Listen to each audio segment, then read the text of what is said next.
did it, man. I did it. I did my first episode of the podcast, and I'm pretty pumped. I'm pretty excited about it. This sounds pretty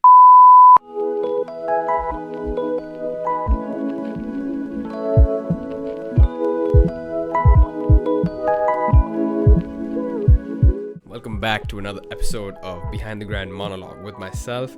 And yeah, I did it. I did the first podcast with my buddy Taha Gurwara. And that's exactly what I want to talk about today. Let me just open up my notes real quick. That's exactly what I want to talk about today. It's about creating your own art. When I shot the podcast with Taha, it took me back to some very old days of growing up, but then also took me back to when I started working at Cedar, and when I started initially working at Cedar, that as well, but when I started the digital media department. And it took me back to that time when I realized that, because it was the level of happiness that I got from this episode with Taha. Fuck that. 3, 2. What's up, guys? I'm back again with another solo episode, another monologue of Behind the Grind. And if you did not see the very first podcast that I shot with the guest of Behind the Grind, then do check that out. But if you did see that, then I hope you enjoyed it. And today, that's something that I want to talk about, actually, the first episode of Behind the Grind. Now, before I get into that, Behind the Grind itself is a podcast series where I'll be calling in people who I think I can learn from, people whose hustle I admire. And Behind the Grind Monologue is where I'm just looking into a camera and sitting by myself with some nice lighting, I think, and got some headphones on and I'm just talking, speaking my mind. And in the first episode of Behind the Grind with Taha is a buddy of mine who is a musician now, and we grew up together in school. And we spoke about basically what got him into music and how he got into it and what drives him constantly and just the thought process behind every single piece of work that he makes. He mentioned in that episode that, this past month he actually made around 15 songs and mastered it, saved it, deleted it as well instantly because it just wasn't feeling well. It wasn't feeling right for him.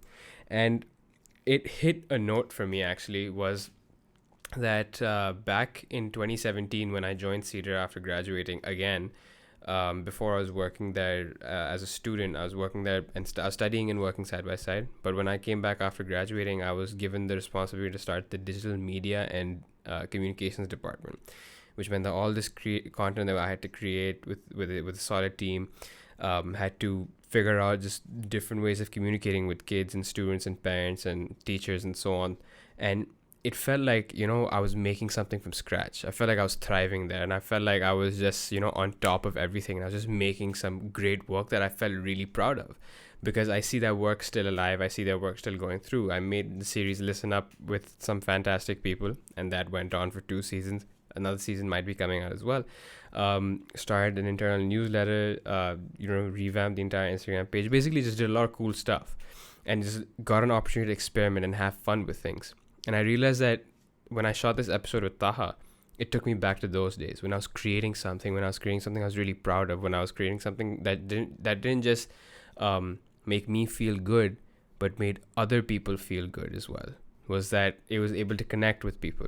I got, after releasing this episode with Taha, thank you to everyone who's watching this right now and also DM me, because it was your comments and your messages which actually was like, it's someone messaged me saying that when I'm a millionaire or when I'm this or when I'm that, I'll be your next guest on the show as well. And I was like, yeah, I hope you do, because your comments pump me up to actually schedule the next couple of interviews as well. And they're not going to be coming out like so, quickly and one after the other. They're going to be coming out in no sweet time. But it's just made me think even more. It's made me reflect on what content I want to be making. And I'll dive into that a little later as well, what type of content I want to be making for myself. But it just made me think is that people need to be creating art. There's someone who I follow, his name is Seth Godin. And Seth Godin, in his book, The Linchpin, he wrote about making art. And making art could be, it's not like literally just, making something that's super creative. That's a means of like physical expression, like a painting or like a song. But art could be your job and you doing it with your heart.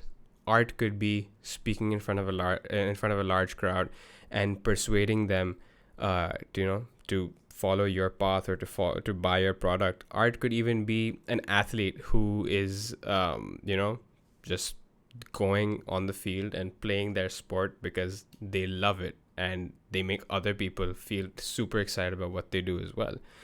Some people who I've been following recently are making some great art, like Taha, right? Taha got into this trajectory of making music for himself as well. There's another creator who I've been following, Mariam Masood, making awesome work, creating videos which I don't think I've seen ever before. Just someone who just simply edits something and is doing great stuff as well. And I don't know if I'm making sense right now, but that's what I realized, is that what I need to do more of for myself.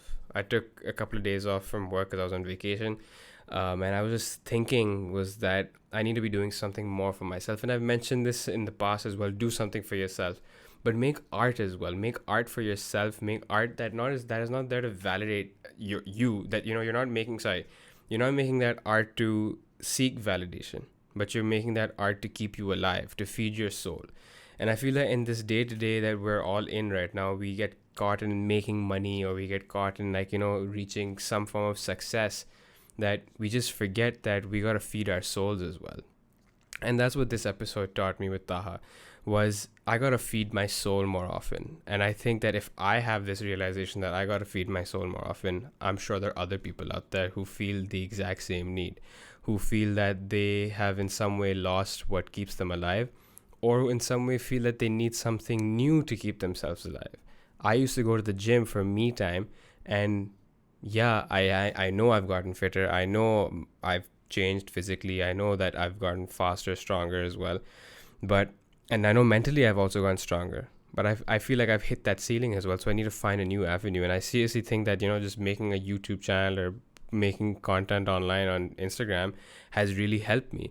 Because it's just that, there's no one in the room when I shoot this. I have no judgment. And when it's up, it's up. And so far, no one said anything bad about it. No one has complained about it. And no one's, argued about it. And I think I don't know if that's a good thing or a bad thing. But at the end of the day, I'm doing it for myself. And I think I've been highlighting that throughout, is that this is something I'm doing for myself. But there's also something that I realized, was that I need to make time regularly. Not, jab dil chahe ya jab time mile thoda sa. I need to regularly create these things for myself. I need to work on my art. I need to give time for my art. And who knows, that just might become something that I start, living off of. Who knows? That's something that's also far-fetched right now. But I guess that is what the moral of the story is, was that do something and do it for yourself. Whatever it is, do something for yourself that keeps your soul alive, that keeps you at peace with yourself. I hope you guys like this one, and I'll see you again soon, very soon. And hopefully, I know I say this at the end of every episode, but let's see if I make this again soon. Yeah.